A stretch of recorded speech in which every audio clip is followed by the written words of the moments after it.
Welcome back. Good morning dear student. जैसा कि आपको मालूम है कि कक्षा 10th का एक जो चैप्टर अपना चल रहा था जिसका नाम क्या वास्तविक संख्याएं, आज उसको कंप्लीट करने जा रहे हैं। उसका जो लास्ट पार्ट है, पार्ट नंबर जो 4th है, उसी के साथ उसको एंडिंग आज कर दिया जाएगा। तो अभी तक अपने प्रश्नावली 1.1, 1.2, 1.3 यहाँ तक किसी को कोई दिक्कत आ रही है वो आप कमेंट्स बॉक्स में ज़रूर पूछ सकते हैं। आज उसी के आगे कंटिन्यूस करते हुए अपने प्रश्नावली एक्सरसाइज 1.4 है वो आज पूरी कर लेते हैं। तो देखो, जो आपकी 1.4 प्रश्नावली है उसमें आपसे वो पूछेगा कि भाई इनका दशमलव प्रसार शांत है या अशांत आवर्ती है। क्या पूछेगा? या तो वो कहेगा कि दशमलव प्रसार आप बताओ शांत है क्या, शांत नहीं है तो क्या वह दशमलव प्रसार अशांत है, अशांत आवर्ती है क्या। पूरा लगातार वो चलता रहेगा ना, खत्म नहीं होगा, उसका प्रसार क्या है, चलता रहना भी। ठीक है, तो ये अपने को बताना है। तो कुल मिला के आपको ये देखना है कि मेन चीज़ आप समझ लो इतना सा कि दो चीज़ें होती है भाई, एक तो होता है न्यूमरेटर और एक होता है डिनोमिनेटर।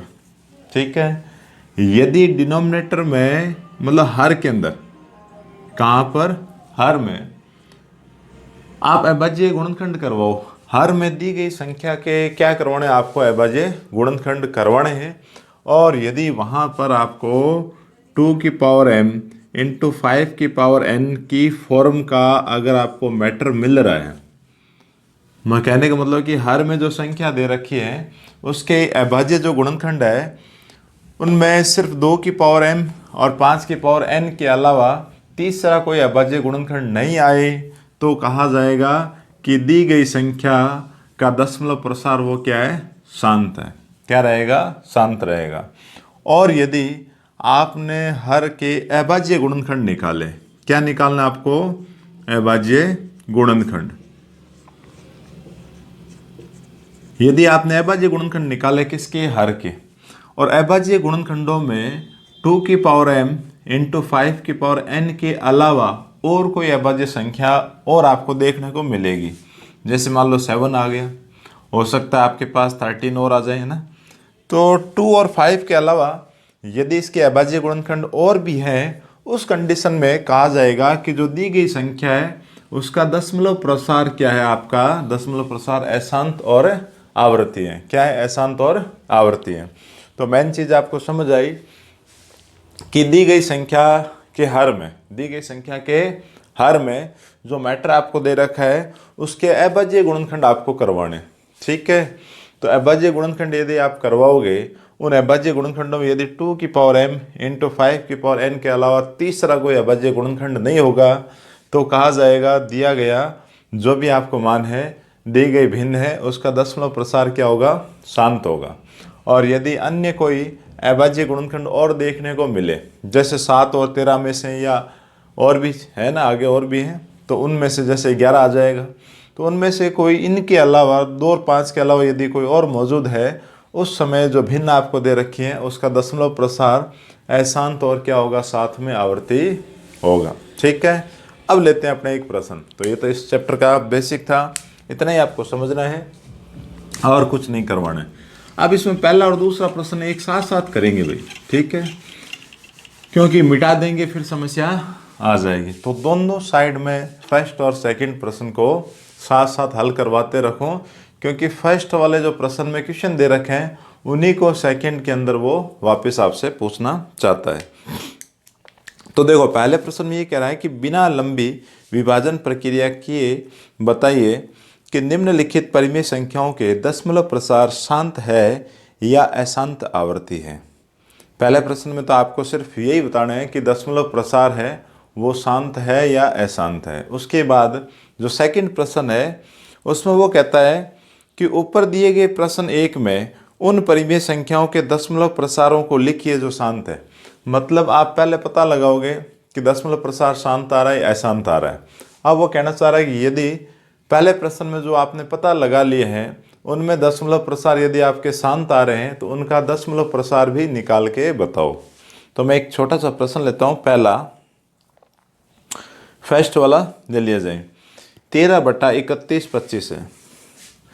तो जो फर्स्ट प्रश्न आपको दे रखा है उसमें दे रखा है 13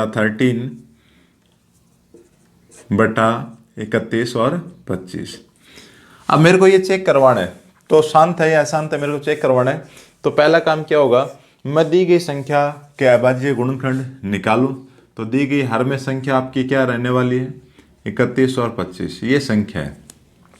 इकाई का अंक देखो 5 आ रहा है, इसको इसमें 5 का भाग जाएगा, तो 5 का लगा लो सीधा, 2 का तो जाने वाला है नहीं।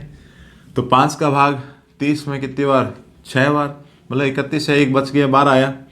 फिर 12 में कितनी बार जाएगा, 2 बार, फिर रह गया 25, मतलब 5 बार।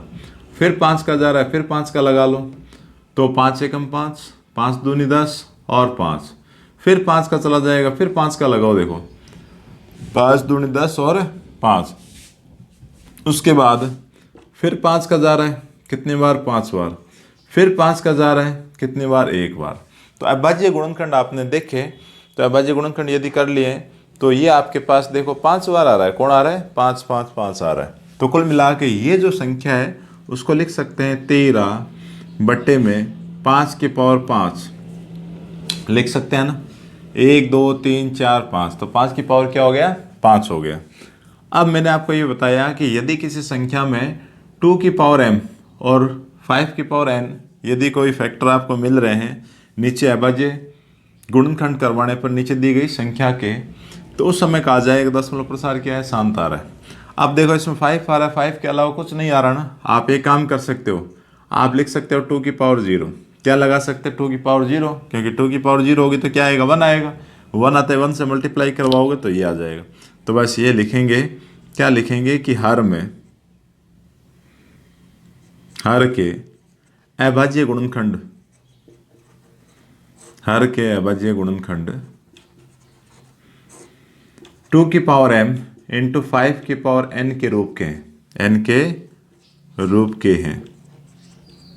इनके रूप के हैं, किसके, 2 की पावर m इंटू 5 की पावर n के रूप के हैं, n के रूप के हैं। तो दशमलव प्रसार क्या लिखा जाएगा कि दशमलव प्रसार शांत है। कैसा है भाई, दशमलव प्रसार क्या है, शांत है। तो ये तो हो गया भाई, देखो फर्स्ट प्रश्न पूरा हो गया आपका, क्या हो गया, कंप्लीट हो गया। इसी का जो क्वेश्चन नंबर जो सेकंड है, सेकंड में ये कह रहा है कि आपको प्रश्न संख्या जो फर्स्ट है उनमें सिर्फ उन प्रश्नों को आगे हल करवाना है जिनका दशमलव प्रसार क्या है, शांत है। हल क्या करवाना है, आपको लिखना है कि कुल मिला के उसका जो दशमलव प्रसार है वो आपके पास क्या मिलने वाला है। ठीक है, तो आपने इसको हल करवाया, देखा कि यहाँ 5 और 2 के अलावा कोई अन्य संख्या अभाज्य संख्या नहीं आ रही है, तो इसका दशमलव प्रसार क्या हो गया, शांत हो गया। शांत हो गया तो इसको आगे लेके चलें भाई। 13/31 था, उसका आपको मिला था 5 की पावर क्या, 5।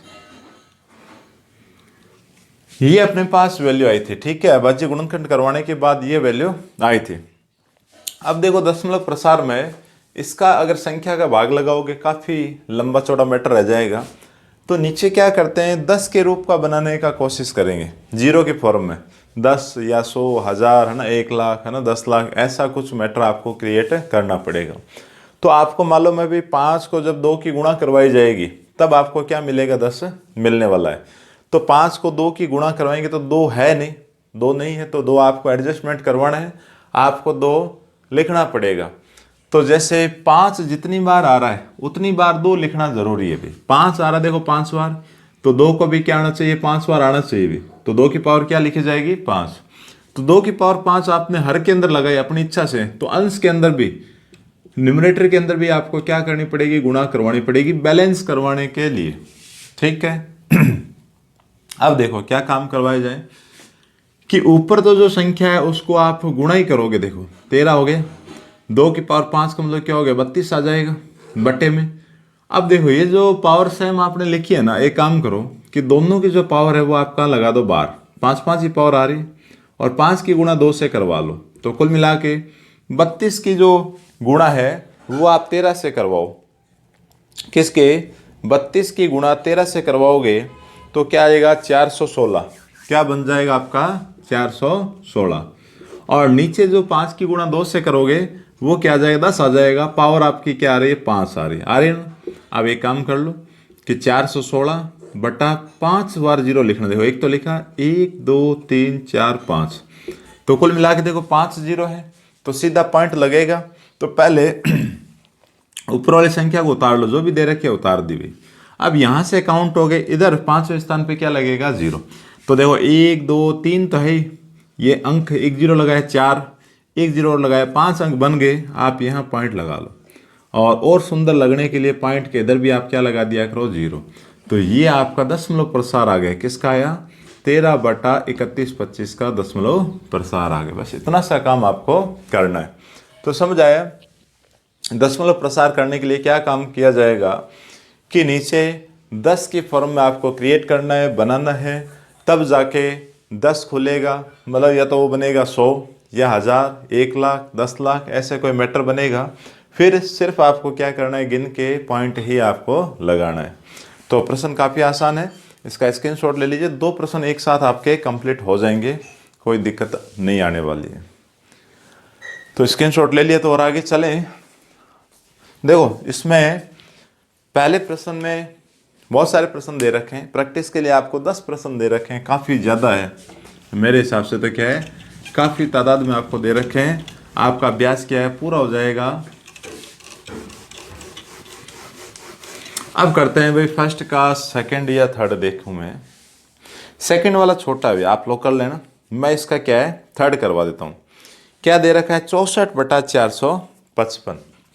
तो इस फर्स्ट का जो थर्ड है उसमें दे रखा है 64/455, ये वाला मान दिया हुआ है। तो पहला काम वही कि आप हर में दी गई संख्या के अभाज्य गुणनखंड करवाओ। 455 के गुणनखंड करवाओ भाई। तो पीछे 5 आ रहा है, 5 का ही भाग लगाओ, या 3 का जा रहा, देख लो संख्याओं को गिन जोड़ के देखो आपस में। 4 और 5 क्या हो गए, 9, 9 और 5 क्या हो गए, 14, 14 के अंदर किसका 3 का भाग नहीं जाएगा, तो 5 का लगाओ भैया। 5 का 45 में गया 9 बार, 1 बार चला गया। अब इसमें 7 का भाग जा रहा है कितनी बार, 13 बार, और 13 में किसका जा रहा है, 13 का 1 बार। तो कुल मिला के जो 455 थे उसके अभाज्य गुणनखंड क्या है, 5 × 7 × 13। ठीक है। अब देखो आप ये देखोगे कि हर के अंदर 5 और 2 के अलावा अभाज्य गुणनखंड कौन आ रहा है, 7 और 13 भी आ रहे हैं। तो इसका जो दशमलव प्रसार होगा वो क्या होगा, अशांत और आवर्ती होगा। तो ये लिखेंगे कि हर के अभाज्य गुणनखंड में, हर के अभाज्य गुणनखंडों में, अभाज्य गुणनखंडों में 2 की पावर n × 5 की पावर n के अलावा, n के अलावा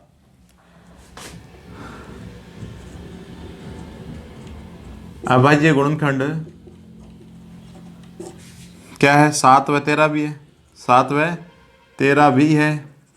अतः दशमलव प्रसार, अतः दशमलव प्रसार अशांत आवर्ती होगा। क्या होगा, अशांत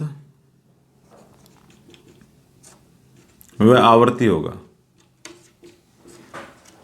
मतलब इसका जो दशमलव प्रसार है वो आगे चलता रहना है, वो क्या है, रुकेगा नहीं भाई। ठीक है। तो जब इसका दशमलव प्रसार अशांत और आवर्ती आ रहा है, तो प्रश्न नंबर सेकंड के अंदर आपको इस प्रश्न को करने की आवश्यकता नहीं है, क्योंकि सेकंड वाले प्रश्न ने ये कहा था कि जो आपका प्रश्न संख्या फर्स्ट है उसमें जो दशमलव प्रसार शांत आ रहे हैं, केवल उन्हीं के दशमलव प्रसारों को आपको निकालना है। तो सेकंड प्रश्न में ये वाला प्रश्न तो आपका क्या हो जाएगा, कट हो जाएगा। चलो और लेते हैं। देखो मैं और लिखता हूँ आपके लिए। अब देखो ऐसे ही है सारे, और तो मैं क्या करवाऊँ, हाँ कुछ पावर वाले करवा देता हूँ। इसका जैसे पहले का छठा प्रश्न ले लिया जाए, वो दोनों के अंदर हो जाएगा आपका।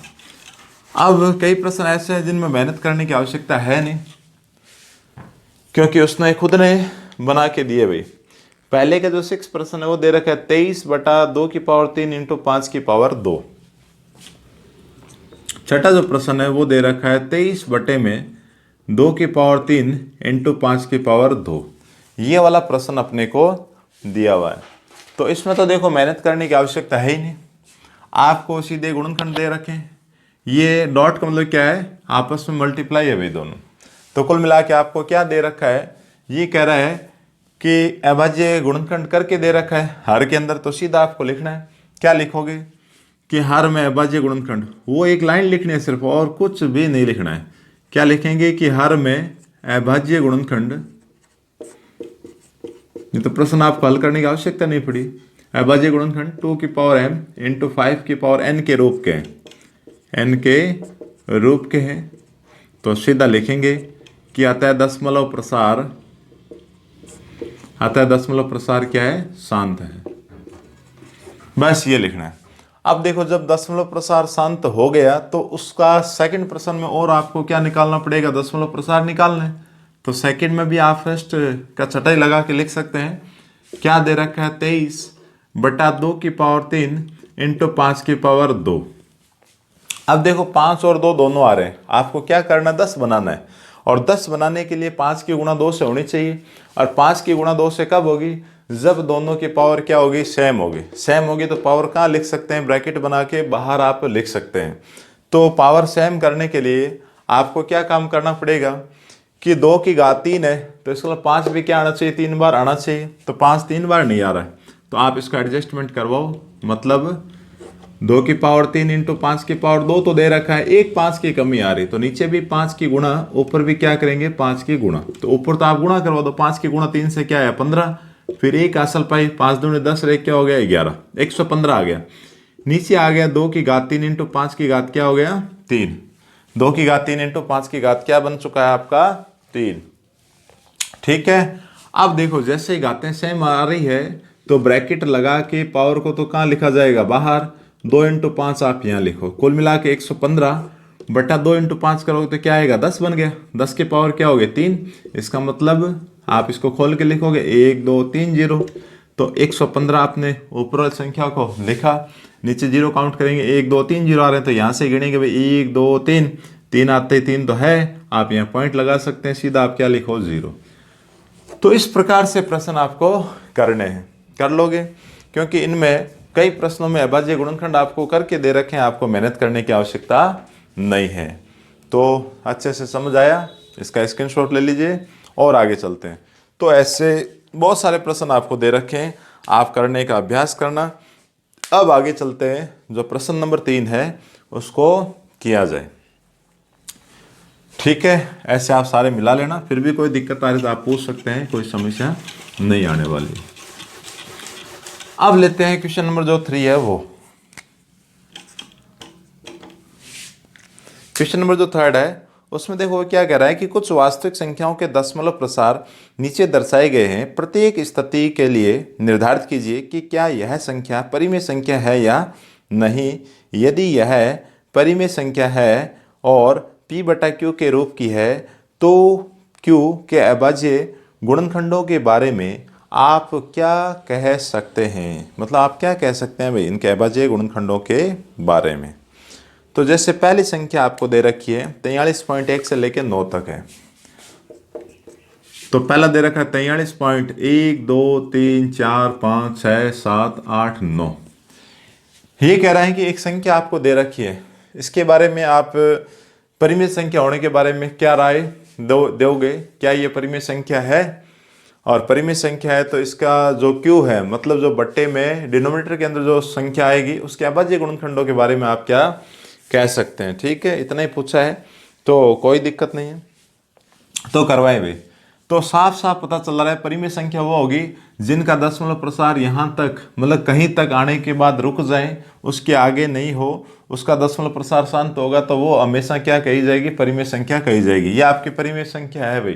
कैसे, आप पॉइंट हटाओ, पॉइंट हटाते नीचे क्या लिखेंगे 1, आगे अंक कितने आ रहे हैं, 9 अंक आ रहे हैं, 9 0 लगाओ, 1 2 3 4 5 6 7 8 9। तो कुल मिला के ये आ गया 43, 1 2 3 4 5 6 7 8 9, और बट्टे में क्या लिख सकते हैं 10 की घात 9।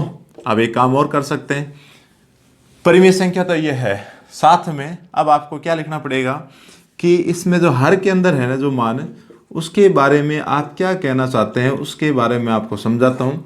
भाई जो 10 है ना, ये घात जो 9 है बाहर लगा दो, 10 को आप क्या लिख सकते हो, 2 इंटू 5 लिख सकते हैं। तो कुल मिला के ये जो ऊपर लिखी गई उस संख्या को तो मैं लिख रहा हूँ, तो कहने का मतलब जो पावर है बाहर है वो अलग अलग आप लगा दो। अलग अलग लगाते आपको ये पता चला कि इनके अभाज्य गुणनखंड है, जो हर में जो संख्या दे रखी है उसके जो अभाज्य गुणनखंड है वो 2 की पावर 2 और 5 के अलावा क्या है और नहीं आ रहा। तो इसका मतलब इसका दशमलव प्रसार शांत है, और शांत है तो इसका मतलब ये संख्या क्या आपकी परिमेय संख्या है। तो बस यही लिखेंगे इसके बारे में, क्या लिखेंगे कि हर के अभाज्य गुणनखंड 2 व 5 है, अभाज्य गुणनखंड 2 व 5 है। बस इतना ही लिखना। हर के बारे में आपको क्या समझाना है, सिर्फ आपको वो बताना है। अब देखो दूसरी संख्या क्या दे रखी है, 0 0 120 फिर 1 200 ऐसे दे रखा है। क्या दे रखा है, देखो 0 120 फिर 1 200 फिर 1 2000 फिर 1, है ना, ऐसे चलती जा रही है, चलती जा रही। आगे क्या है, डैश डैश लगा रखा है। इसका मतलब ये क्या है, इसका जो दशमलव प्रसार क्या है, अशांत है, आवृत्ति नहीं हो रही है ना, अशांत है। तो इसका मतलब ये क्या है, परिमेय संख्या नहीं है। तो सिर्फ लिखना पड़ेगा लाइन शब्दों में कि दशमलव प्रसार क्या है, अशांत है, अतः संख्या परिमेय संख्या नहीं है भाई, परिमेय संख्या नहीं है। इसका मतलब पी बटा क्यू की फॉर्म में लिख ही नहीं सकते हैं, तो उसके हर के बारे में अपने क्या समझाएं। ठीक है, तो हर के बारे में आपको कुछ नहीं बताना है। तीसरा और जो लास्ट प्रश्न है उसमें आपको दे रखा है यो, उसमें क्या दे रखा है, हाँ उसमें आपको कुछ संख्या दे रखे 43 पॉइंट ये। तो देखो क्या दे रखा है, 43 पॉइंट 1 2 3 4 5 6 7 8 9, इसके ऊपर बार लगा रखा है। क्या लगा रखा है, बार लगा रखा है। तो बार लगाने का मतलब हो गया इसको बार बार लिख सकते हैं। तो बार बार आप इसे लिख सकते हैं। तो कहने का मतलब क्या है कि आप इसे क्या लिखोगे, 43 पॉइंट 1 2 3 4 5 6 7 8 9, फिर 1 2 3 4 5 6 7 8 9, फिर 1 2 3 4 5 6 7 8 9। तो कुल मिला के इसका दशमलव प्रसार क्या है, तो लिखा जाएगा कि दशमलव प्रसार अशांत आवृत्ति है, अशांत और क्या है, साथ में आवृत्ति है। तो लिखते हैं, हो सकता है संख्या क्या है, परिमेय है, संख्या परिमेय है। क्या है, संख्या परिमेय है। और साथ में हर के बारे में आप क्या कह सकते हैं कि हर में अभाज्य गुणनखंड 2 व 5 के अतिरिक्त और भी हो सकते हैं, कह नहीं सकते भाई। इनके दशमलव प्रसार में हो सकता है इसके अभाज्य गुणनखंड 2 और 5 ही मिले, हो सकता है इनसे भी क्या आपको अतिरिक्त मिल सकते हैं। तो इसी प्रकार अपना ये प्रश्न देखो कम आने के चांस है भाई, बहुत कम आता है इसमें। जैसे तीसरे का पहला आप कर लेना, उसमें से हो सकता है आ जाए, बाकी नहीं आता है ऐसा प्रश्न। तो आज अपना जो प्रश्नावली पहली थी वास्तविक संख्याएं, आज पार्ट नंबर 4 के साथ कंप्लीट हो चुकी है। तो नेक्स्ट पार्ट में नेक्स्ट प्रश्नावली के साथ फिर मुलाकात होती है। तब तक के लिए thank you all of you.